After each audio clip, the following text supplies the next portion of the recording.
Seamus speaking. I'm currently within a break from internet apps and not using social medias except for YouTube, and will not be posting this until that break is over, rather soon. I have DID, dissociative identity disorder, and autism. I am also transgender, which in our case is directly tied to our autism and DID, which went mistreated and undiagnosed for 2 decades. I was diagnosed with autism to correct the false diagnosis I got at 9.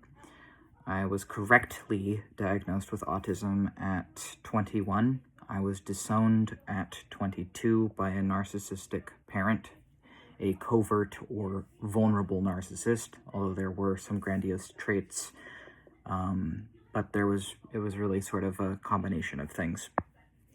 And I also have cult trauma from multiple cults, including Christianity and the cult of the Aten, which is an ancient Egyptian cult that there was a revitalization that I was within for some time, like a smaller offshoot that I escaped in November. I have not had any contact with my siblings, largely since being disowned. I think the last thing I told my sister was that I had escaped a sun-worshipping cult, or escaped an Egyptian sun-worshipping cult, and then my phone number changed and other things, and I haven't reached out since, and don't necessarily intend to. I would prefer they find a way to reach out to me if and when they feel it necessary, I guess, if at all. I have nothing pleasant to say about my childhood or teen years outside of the things that made it bearable were creative expression, was imagination, was play, was playing, and that creative expression, I think, was something that got me through harsh times. Learning and creating has always been something really important to my system. And I've been struggling because it seems like social media is hell, but it's addictive. It's extremely addictive. It seems like I keep using these apps and I don't understand why I'm using them if I know they're bad for me, if I know they hurt me. Not necessarily this one that I'll be posting on, but just kind of in general. I keep seeing people online, other disabled people, supporting narcissism, like outright supporting narcissism, or saying that we should include it within other disabilities, or that we should include it within like neurodivergency, and that we should accept narcissists as like any other disabled person. And seeing that stuff, sometimes it sends me into blind rages, and it makes Lewis and others start fronting for our DAD system to protect ourselves. It's very, very obvious to me every time I see stuff like that these people don't know what narcissism is, that they just see that it's a diagnosis and they think, oh, well, it must be like any other mental illness. I don't think these people have ever researched beyond a surface level about what narcissism even is. I don't think any of them actually listen to the hundreds of thousands of narcissistic abuse survivors, to the psychologists, to the doctors, to the readily accessible articles and information and studies online about narcissistic abuse. I don't think they know anything about it outside of just assumption and made up things. And then they say to survivors who are like, hey, maybe we shouldn't be sharing spaces with these people who are a danger and threat to everyone else. Maybe we shouldn't be being with these people who give their own children brain damage and PTSD and CPTSD and chronic illnesses and health conditions, and give their kids BPD and DID and other things. Maybe we should try and like protect ourselves, actually, and not be normalizing that or claiming that that's disability advocacy. And so I get really, really upset.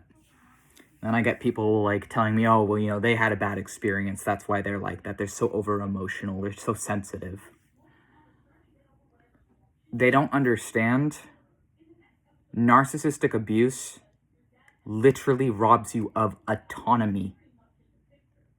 You don't have autonomy if you are a scapegoat, or were in the past a scapegoat of a narcissist.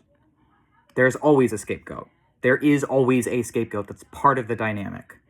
Unless they don't have any kids, friends, or a spouse. If they have no partner, no close personal connections, then maybe it's different. But if a narcissist stops being a narcissist, like goes into treatment and gets help, if they learn empathy, well, then they wouldn't be a narcissist anymore. Yes, they are abusers. Yes, they are a threat. Narcissism on a mass scale is what's happening right now in the USA and Israel and all these other places. Narcissism on a mass scale is fascism.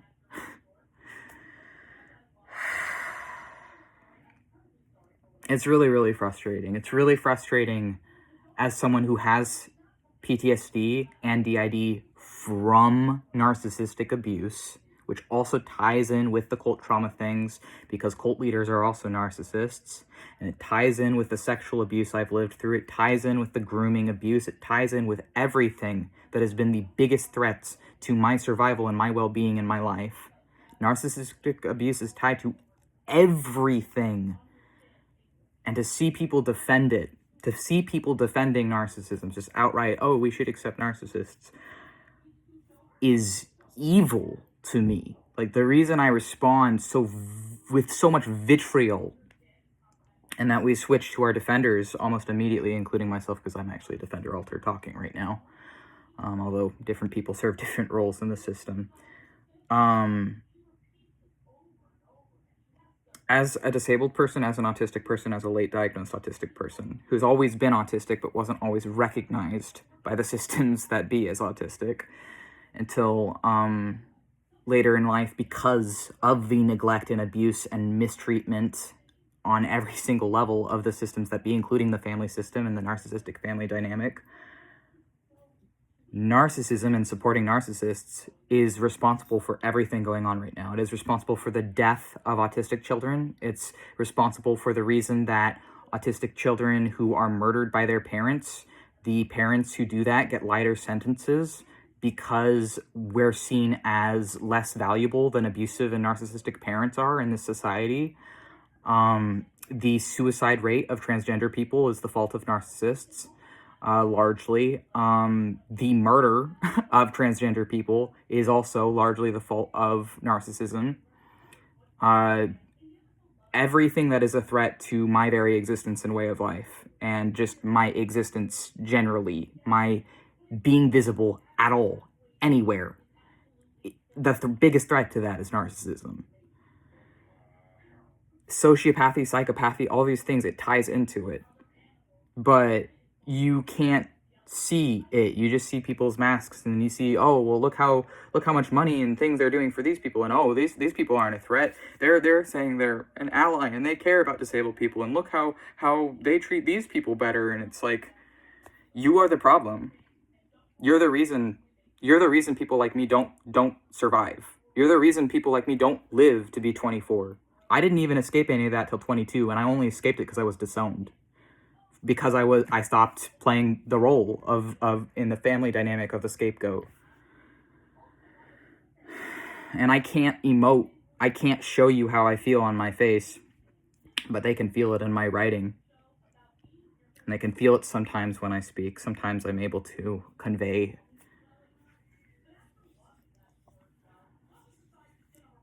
My DID is the proof that I survived hell. My DID is the proof that I survived narcissistic abuse, that it didn't kill me. A lot of people, they don't make it. They don't survive. People with DID, dissociative identity disorder, it is a childhood trauma-based dissociative disability. It's seen as a personality disorder. I don't think it is a personality disorder. I disagree with that. That's why they don't call it multiple personality disorder, and they haven't since the 90s.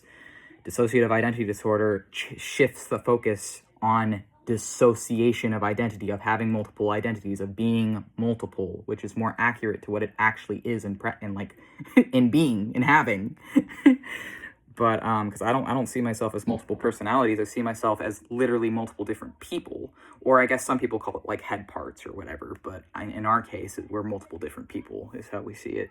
But others wouldn't necessarily be able to tell that unless we tell them. Same thing that makes narcissists is what made us. But the difference is people who repeat their trauma, who see how these things connect, who see what's going on, and then they repeat the abuse, they repeat the trauma. That's narcissism. They don't have empathy. They pretend empathy.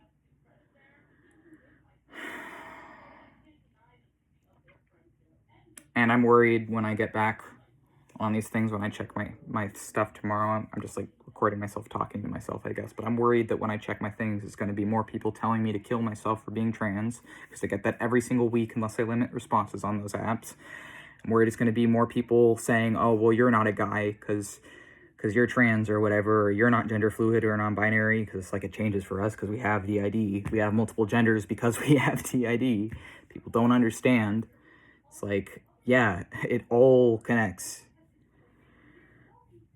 I'm worried I'm going to see more people getting upset at me for saying that, no, we shouldn't accept narcissists, and you people are heartless monsters for supporting these heartless monsters.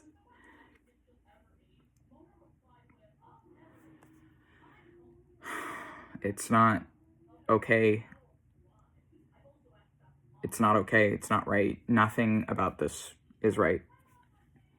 And the people supporting narcissists are just as much responsible for the death of all my minorities and all my demographics as the narcissists are. Because they wouldn't be able to get away with it unless they had so many people overtly defending them. And you have decided in doing that the death of children and the death of people like me, the death of transgender and autistic people, and the torture and subjugation of transgender and autistic people is more important to you than holding narcissists accountable. That's what it is. That's the reality of it. That's the truth of it. Because these things don't exist in a vacuum. They're systemic. And if you claim to be in support of disabled people, if you claim to be in support of like challenging the patriarchy and capitalism and these other things, you cannot be supporting narcissism and also doing those things. That shows me automatically you are lying. That you are lying to your audience, that you are lying to me, that you are lying to narcissistic abuse survivors, and you're lying to yourself. It shows me you are a threat to multi-marginalized people, even if you yourself are. Because that's the thing, is it's coming from other disabled people. Like, I'm seeing so-called disability advocates advocating for narcissists on these apps. People that I thought I could trust. And then they turn around and stab me in the back again and again and again and again. Why am I on these apps? Why am I, as a narcissistic abuse survivor, as a cult survivor, as someone who could be dead, who my brain fights me every day? I have DID from abuse, from narcissists. Why am I using these apps where people don't listen? Why am I here? I thought it was because I wanted to show people that we exist, that you can actually survive, that you don't have to support abuse. I thought it's because I wanted people to know that they're not alone. I thought it was worth it because I've helped a lot of different people who have the same symptoms as me as other things to realize. I helped someone realize that they're transgender. I helped someone realize that they might be a DID system. I helped these people who have shared life experiences. They start questioning. They see that I exist, that I'm here, and they're like, where can I learn more about this? And it's like, thank you for helping me. And I thought that was worth it. But none of these connections are real. None of these are real friendships. And a lot of these people that I thought cared about me, it's like the moment that whatever thing is in their favor and not in mine, they'll just turn on me and stab me in the back. So why am I using any of these things? And it's literally just because I'm addicted to it and I don't know how to stop using it, I feel like. And so I'm having to like wean myself off of it and finding other things and connecting to my actual in-person friends and other things. But then I tell people, I'm like, hey, yeah, I'm getting like cyberbullied and told to kill myself all the time online and all this other stuff. Like, I'm getting frequently bullied online, and I'm trying to fight back. I'm trying to like bully back or whatever, but really I'm punching up. I'm trying to punch up. And it's like, there's no sanity. There's no justice. It's like, yeah, I know I'm insane too, right? I get that. But there's nothing for us other than just trying to survive, I guess. I'm trying to like focus on distractions and other things and whatever, but it's like there's so much lies. And it's so frustrating. It's so frustrating to see all these lies.